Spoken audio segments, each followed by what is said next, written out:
Salut! Oui, c'est bien à toi que je m'adresse, toi qui as l'occasion de m'écouter.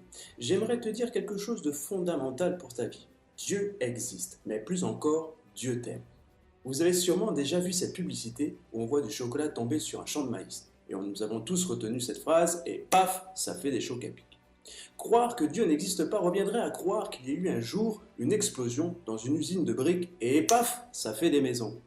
Ce n'est pas parce que tu ne connais pas Dieu que Dieu n'existe pas. Imaginons ensemble des traces de pas dans le sable. Forcément, on se dit qu'il y a quelqu'un qui est passé par là, parce que logiquement, le sable ne peut pas reproduire par lui-même des traces de pas.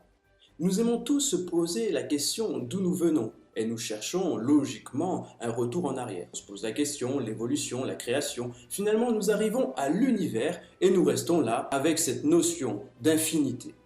La notion d'infinité est fausse, elle n'existe pas dans le monde réel, elle n'existe malheureusement qu'en mathématiques.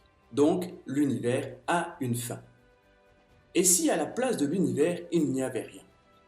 Et s'il n'y avait rien, c'est que personne n'aurait mis quelque chose. Il n'y a pas de cause sans effet, ni d'effet sans cause. Puisque l'univers existe, puisqu'il y a quelque chose à la place de rien, c'est qu'il y a forcément un effet à cela. La matière ne pouvant pas se reproduire par elle-même, une montre ne peut pas donner par elle-même une autre montre, les philosophes se rejoignent pour dire qu'il existe alors un être supérieur qui nomme alors Dieu. Je te dis à bientôt pour une prochaine vidéo. J'espère qu'on se verra, mais si ce n'est pas sur cette terre, c'est qu'on se verra là-haut. Allez, bye bye!